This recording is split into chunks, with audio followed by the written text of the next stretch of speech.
Hello, everyone, and welcome back to another live presentation of SumerDaily. Today, we got with us super producer Matt Stopsky. Matt, thanks for joining me.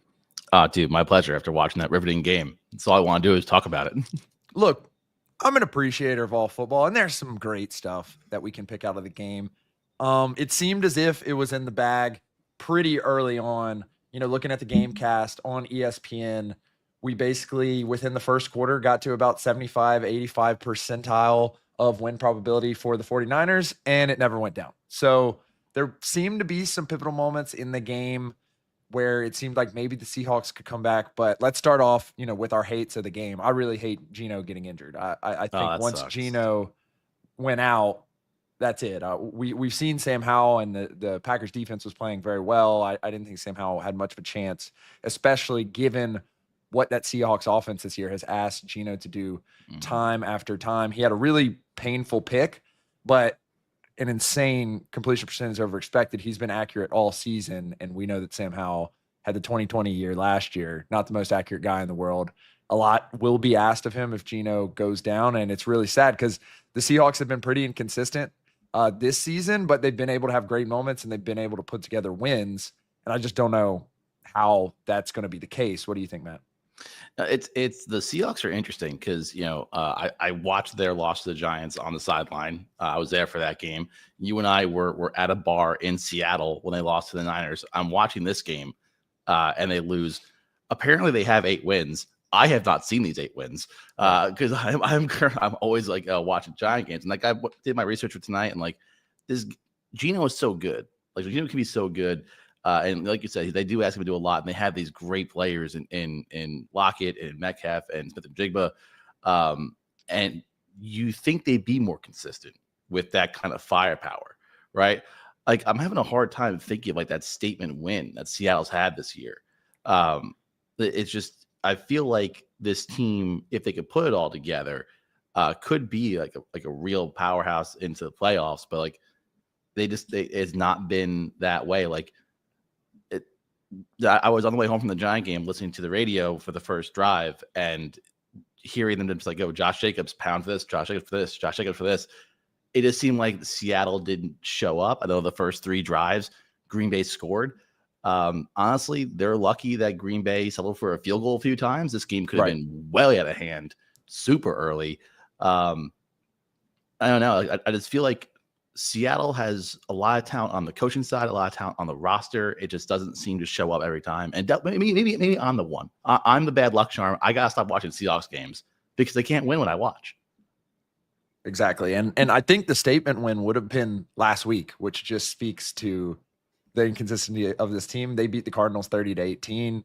They played really, really well in that game, and they come back against a primo opponent and just kind of flop. And it really is a exact flop. 30-18 last week, 30-13 this week in the loss to the Packers. I thought that this was going to be a game, again, Geno being in the game, that they were going to perhaps be able to sneak back in. We saw a couple games in the early sphere that had, people sneaking back, primarily because the Packers, when they get ahead, run a ton, and Matt LaFleur wants to run the ball. I think they're either first or second in pass rate under expected, so they run substantially more. The only other team there is the Eagles, who also really want to run the ball and have had passing issues as well. The problem with the Packers though is they have Jordan Love, and Jordan Love played really big in that game.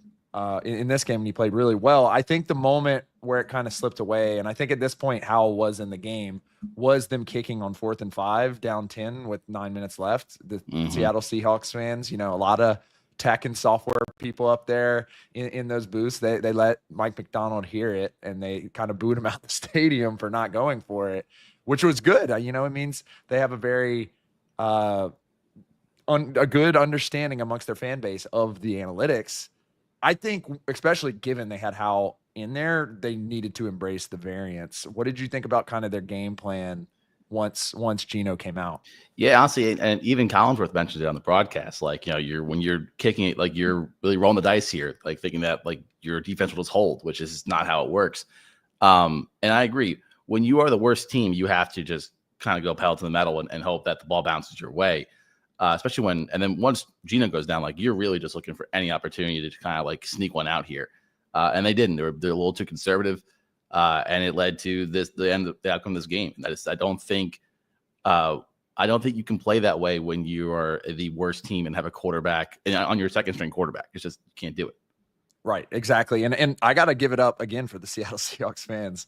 Very engaged, booing the head coach because they didn't like the game management decisions is something as analytics people, we like to apply peer pressure from time and time again. But typically for us, it's just through Twitter because it's hard to get everyone on the same page. But it really did feel like they were bringing that team back. Stopsky, I texted you. I was like, this feels like a professional wrestling match. Leonard Williams makes a big play. All of a sudden, the crowd is back into it. I think they got a score there, and then all of a sudden I'm like, wait, are the Seahawks going to win this game just because the crowd is insane in a primetime game? It didn't end up going that way, mostly because of Jordan Love. 94th percentile EPA per play, 93rd percentile completion percentage over expected. I'm appreciating his play. He's getting close to the elite quarterbacks. I don't think he's quite yet there, and I think that's kind of the story full sail with the Packers in general. Romeo Doubs had a fantastic game. He racked up, 6.3 expected points added. So basically a touchdown just from the hookups between Romeo Doubs and Jordan Love. It feels like they're very close, but it does not feel like they're in the realm of the Lions and the Vikings in that division. Would you agree, Stopsky? No, I agree. And I think also the Packers are a little inconsistent in their play. Right. And I was just going back when you were talking, just pivoting back to the Seahawks for a second. They performed pretty poorly this year in primetime games. I think the last one that we didn't watch together was early on against Detroit, where they got lost like 40-29. Are the Seahawks the new Vikings? They can't only play at 1 o'clock. Does Gino have Kirk Cousins syndrome now that Kirk is in Atlanta? Is that listen, someone has to have it.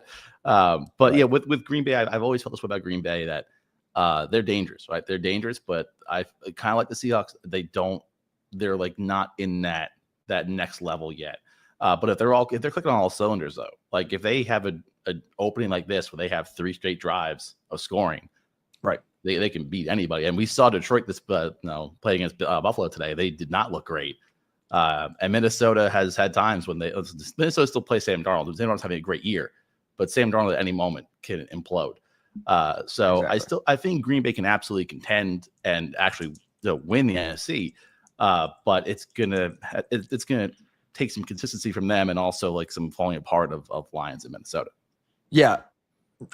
Talking about the Lions as well, kind of putting this all together. And I've noticed kind of that I looked at the statistics for this earlier in the year, and it was close, but it was clear that Gino does play better on a fast track indoors.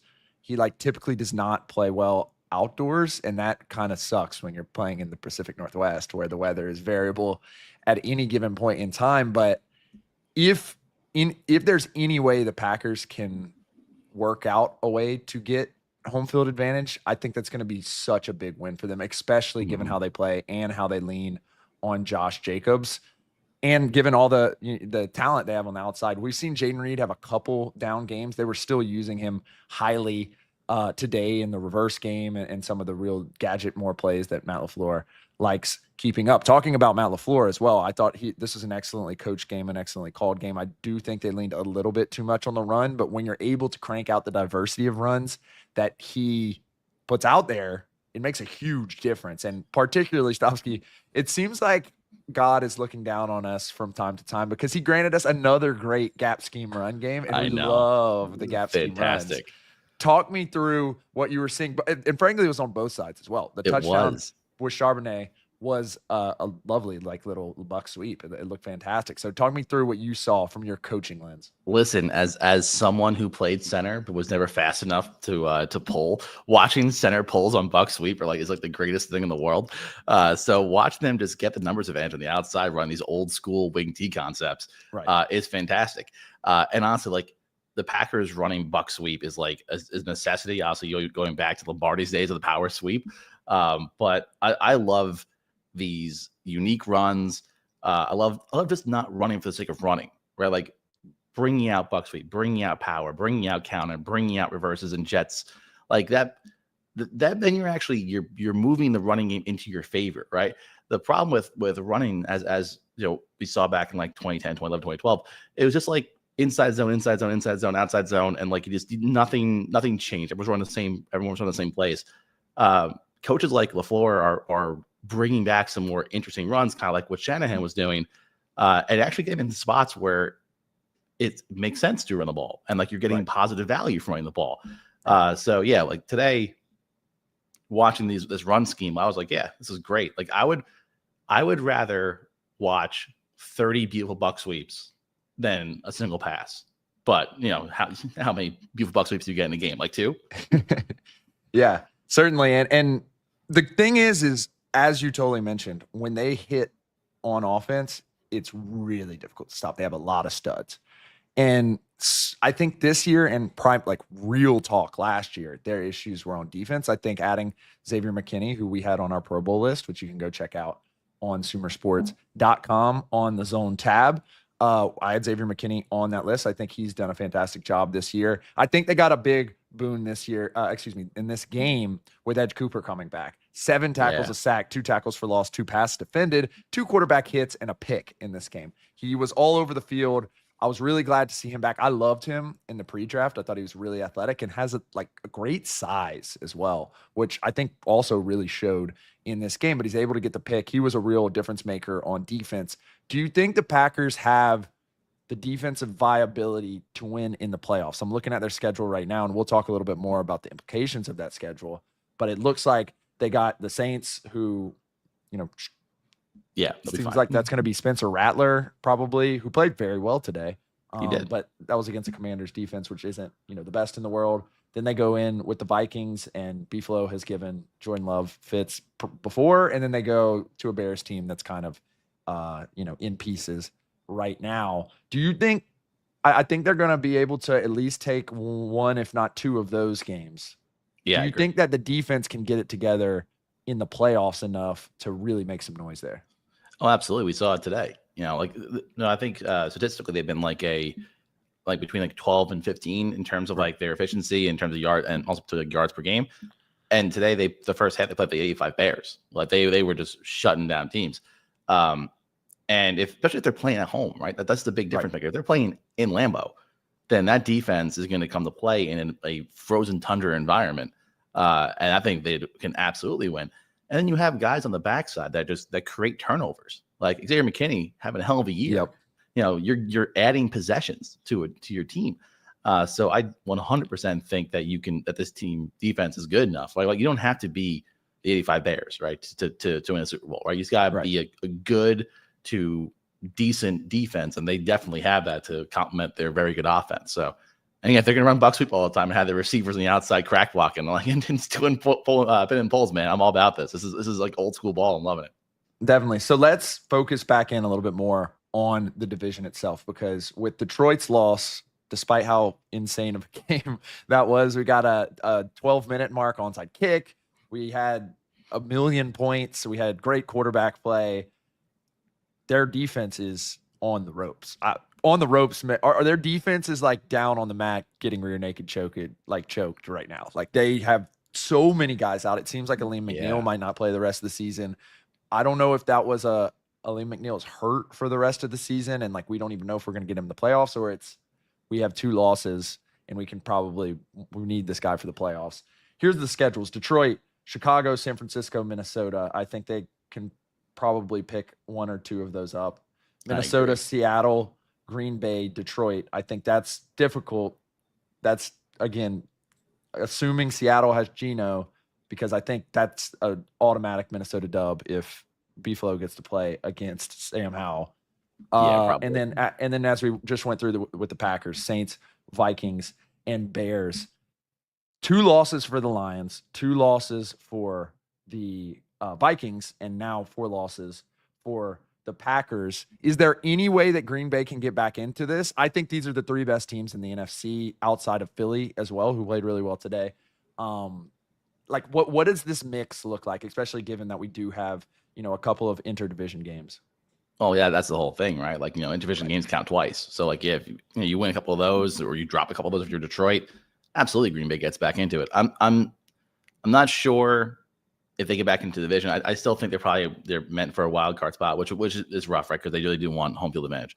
But when it comes to like this tight, and the fact that Philadelphia continues to win, which is going to make Detroit really put pressure to try to secure that 1 seed.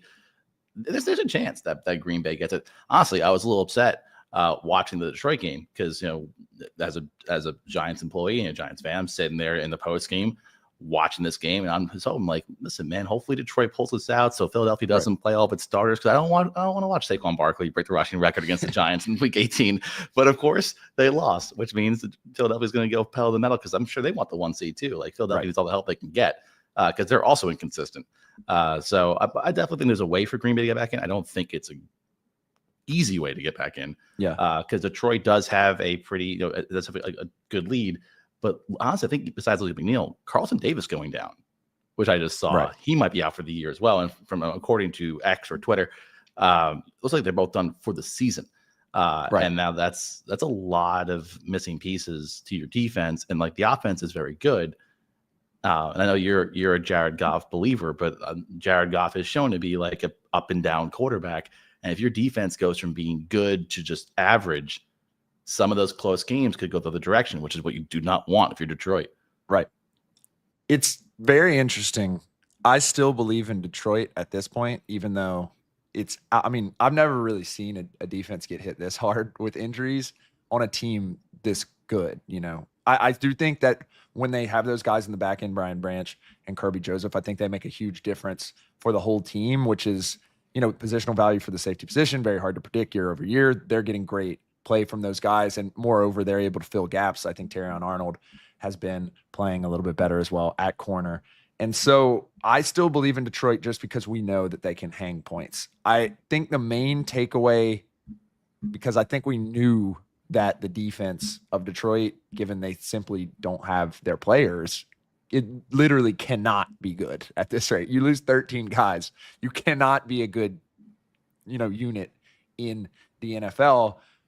I think the better takeaway was that the Buffalo Bills defense is a major, major, major problem. And that's probably what I'm going to write about this week on my Hot Sauce Hot Takes, because they're coming off of 2 astounding games where everyone, was just texting the words Josh Allen to their friends in group chats, like me and Tage and Sean Syed went viral for. But you can't do that against the Baltimore Ravens. Like, that's just not going to work. So I still believe in Detroit here. I do think that the Vikings probably have the clearest path given their health, given their recent performance. But you talked about Jared Goff. Sam Darnold is a real question mark. And speaking of quarterbacks that are real question marks, Stopsky, I know you just did your close to the end of season grades. You've looked at a ton of these guys over the last couple years. Udit Ranasaria, our coworker here at Sumer Sports, is a Seahawks fan as well, is chiming in. Is Sam Howell real? If he's where they have to go from now on, and they're certainly in the playoff picture as well, what can we think we can get from Sam Howell? Sam Howell is, listen, like I think Washington Sam Howell and Seattle Sam Howell are not the same player, unfortunately. I think Washington Sam Howell is more like Jameis Light. Like, he's just going to chuck it, and like, he's just going to fire, and like, you're going to have some high variance games where he might, throw the ball to the place and win, or he might turn the ball over a bunch. He looked gun shy. Now, is it just because he came in off the bench? We'll see going forward. Like, if he is gun shy, then he has no shot, right? Like, it's like a puncher's chance, right? Like, if you're just going out there just swinging, like, there's a chance you might win this, but like, you're not technically good enough to beat a good boxer. He needs to just go out there and just fling it and hope that the ball bounces in his favor. Is he real?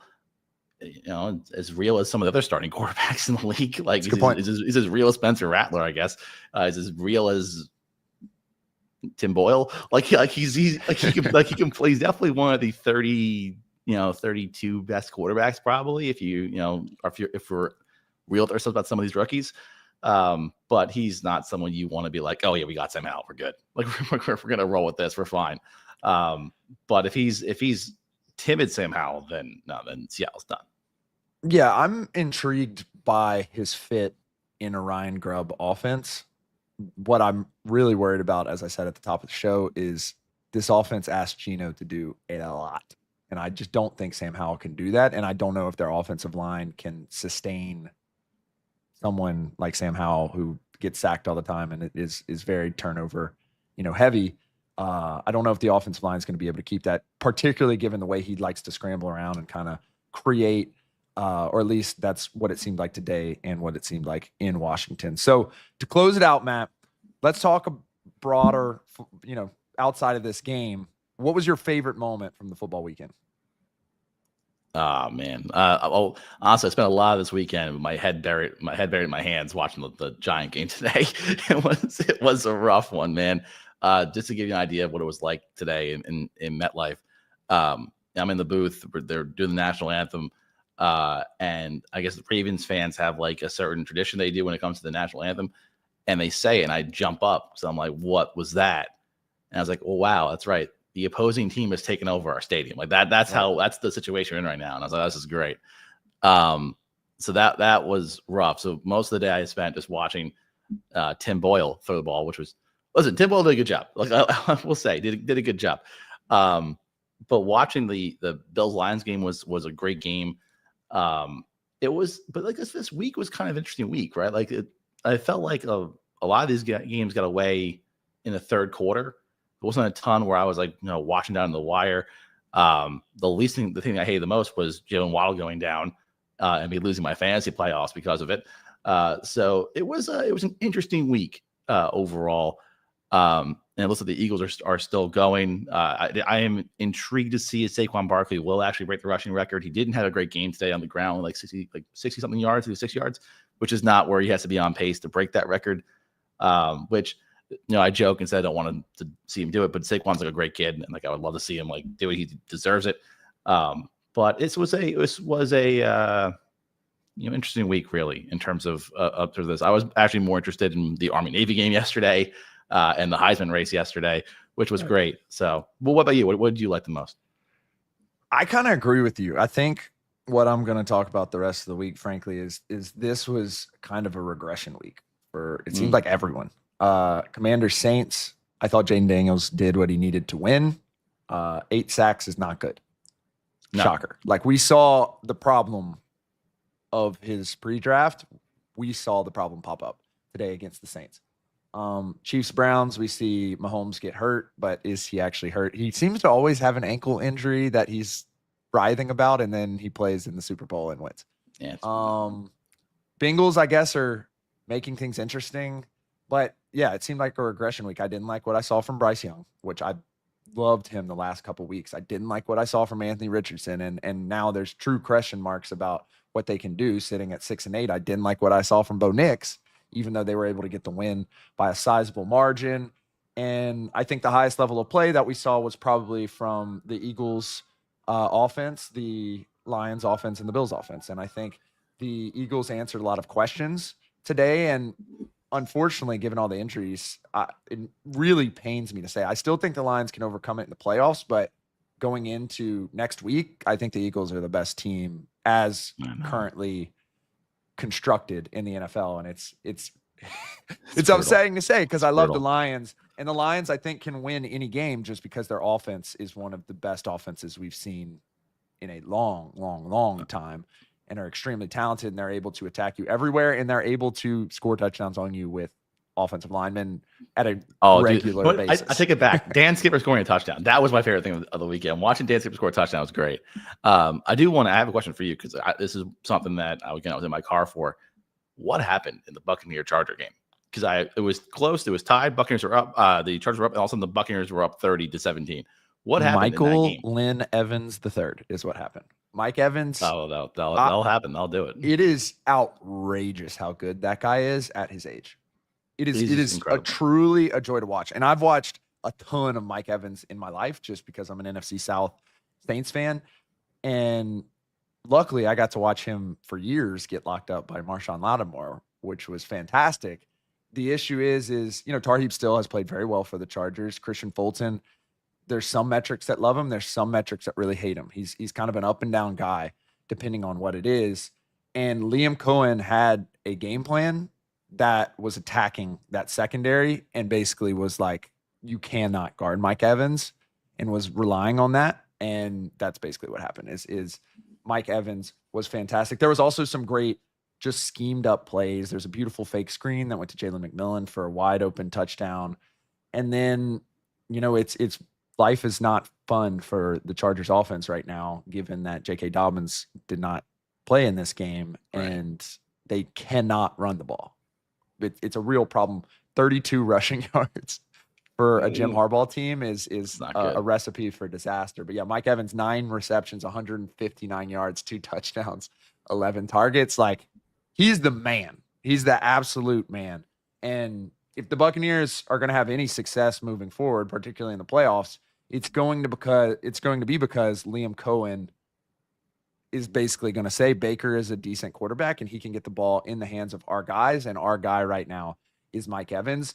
I will note, going into like midseason or even the first third of the season, I had zero confidence in this running game.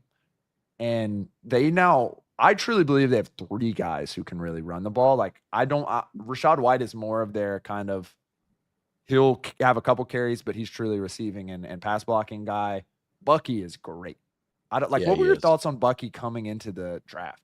To be honest, I usually watch running backs last, and last year I was a little behind, so I actually didn't see Bucky that much. So I didn't get a chance to really observe Bucky until the preseason and the season, and I was blown away about how efficient this kid was. So he's been great. I agree with you. He's really good. One of the backs I did see before the draft was Tyron Tracy, and the Giants ended up taking, who I love. But yeah, I think Tampa is really impressive. Speaking of running backs, I need your opinion on this. How do you feel about Travis Hunter taking the Heisman over Ashton Gentry? So I thought that was the only proper pick. The biggest argument, I think, in favor of this, and Tej broke it down beautifully. I think by the way, Sunday. Thoughts and prayers to Tej having the worst Sunday of his life, with the Panthers losing, the Seahawks losing, and the Lions losing. Just could not buy a win today for that guy. I'm sorry. Back to what you were saying. Yeah, it was a tough slate for him. At least the Lions did look good on offense. But yeah, so we've seen people have crazy years in the Mountain West. We've seen Donnell Pumphrey go crazy. We've seen not Kenneth Walker, the Rashad Penny go crazy in a San Diego State uniform. And I just don't know how much credence you can give to that, especially because the Mountain West was not particularly great this year outside of UNLV, who didn't have a fantastic defensive pedigree, and they beat twice. So kudos to them. But and San Jose State, who wasn't that great of a team either. And I think it's great to watch him.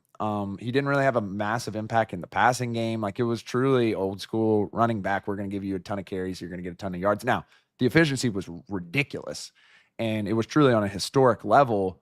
But I've never seen anyone do what Travis Hunter did, period. And people, I really think this is like a political bot thing on the internet right now of like, I don't know how Travis Hunter, who is the most football guy in the history of football. Like, you can go back and watch this dude competing in 7-on-7 tournaments, and it's so clear that not only does he have a high football IQ, but he like loves the game, and it is like vehemently upsetting to him when he gets pulled off of the field, and that's why he plays every single snap. And we've never seen a player be certified by even scouts to be as an equal player on offense and defense and be the top guy on both of those. Now, there's arguments about whether he's the top guy on both of those. I think he's the top guy on both of those. But I mean, I think it was the correct pick. I think the markets had it correct. He was a heavy favorite coming in. I didn't see what the vote count ended up being, but I did not understand the Genty talk. We've seen it before. They've never won the Heisman, and it's just not the same competition. Like, I played in the G5. I'm not a hater of the G5, but you have Travis Hunter, who quite literally, with Shador Sanders, obviously, took a team from 2 years ago, the worst team perhaps in the history of college football. And now they're 8-3 and playing against ranked and playing against a ranked team in a bowl, and had an excellent season. We're probably a game or two away from making college football playoff. And we also saw him like ground break going to Jackson State as well. And I just don't understand how that's what the Heisman is. The Heisman is the most excellent player in college. It's not the player who had the best statistical season. I believe all of these awards should be more storyline based, as well as, debating who the best player is. And I don't think there's any debate when you look across his draft prospects, what he did on the field, what he's done in the past couple of years, that Travis Hunter was the best player in the nation. What are your thoughts? So no, I agree with you that I think it should be Travis Hunter. Like, he's a phenomenal corner. Like, I think he's the best prospect coming out of the draft. Ashton Gentry did a great job. But yeah, it was in Boise State. I'll push back a little bit here, and just kind of play devil's advocate a little bit. We say Mountain West G5, but what really is the Big 12 without Oklahoma and Texas? Like, where it's now you're it ain't the Mountain West, I can tell you that. But you're a bit younger than me. But to me, they remind me of the old Big East. It was like they're technically considered G6, but like, you're the weakest by a sizable margin. So again, just devil's advocate here, does being a great two-way player against the best competition being Utah, like in terms of like putting out pro prospects, does that water down a little bit? Instead, like, it's not like those kids coming from the SEC or the Big Ten or even the ACC. Like, he was playing against a lot of day 3 draft breaks. I don't know. It's a good question. I don't agree with you that it's that big of a difference between the ACC and the Big 12 to a certain degree. Again, that's just off the top of my head, and the quality of players that, and Oklahoma State has. Oklahoma State had a really bad year, but just an example, like year over year, I think that it was, everyone has a down year in general. I think the Pac-12 had like an awesome year last year, and then this year we see Washington kind of regress. We see Washington State and Oregon State not even be able to compete in the Mountain West. They had one of those teams had Cam Ward, and one of those teams was a borderline playoff team at one point last year with DJU as the quarterback, which just shows like how time can change within a year. But what I just keep coming back to is we've never seen a player excel at two positions like that. I mean, Jabril Peppers was almost in the Heisman conversation for returning punts a lot and sometimes running the ball. Charles Woodson won the Heisman for basically doing that same thing, except playing a little bit of wide receiver. So the fact that Travis Hunter could do it for basically 2 whole seasons and be a guy who can shut down the entire route tree and frankly just close a side off for a defense that was not good and really needed him to do that. And again, like an 8-3 team, we're not talking a terrible team here. I think that's what the difference would be. No, I agree with you. I was just playing devil's advocate there, and I think when you watch Shedeur Sanders tape, you see how much of an effect Travis Hunter did. Like, because there are some plays where Shedeur just is like, Travis is there somewhere. Like, we're just going to throw to Travis, and like he just makes some ridiculous plays. So I agree with you. I think he was the best receiver and best corner. I do think he plays corner in the next level, but he absolutely deserved the Heisman over Genty because he's some running down, Fresno State, like whatever. that's no. Listen, I haven't had a chance to actually evaluate him. I've watched his Boise State, but I haven't evaluated Genty. Like, I'm interested to see how his evaluation process goes, because we've seen guys that have that kind of performance in college and then they end up being like okay pros, like just good. So like, let's just say this draft process is gonna be very weird this year. It seems like a very deep class, but not a very top heavy class. Right. And I'm interested to see where the couple top heavy players are. And I think also Travis Hunter is gonna be one of them. Yeah. I am really excited to start getting into pre-draft stuff, especially keeping up with the narratives during the year of all these NFL teams and NCAA teams, and finally being able to break down how they're going to make changes to that through these players is going to be really exciting for me. Last little bit, I don't know if you were able to watch the presentation, but I was very pro, the suit that Travis Hunter was wearing. You got the baby blue, aquamarine, perhaps teal. You got the cross.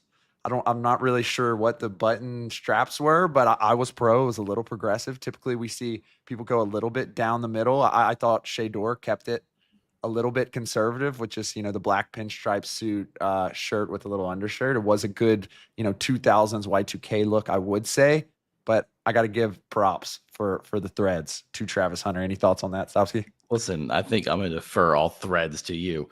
I just did my closet like not too long ago. And like when I was going through, I was picking out shirts, and I was texting a friend of mine who is in fashion. And I was like, yeah, I think I'm gonna wear this shirt. And she's like, great. I'm like, what other shirts do you like? And she's like, that's the only shirt. I'm like, great.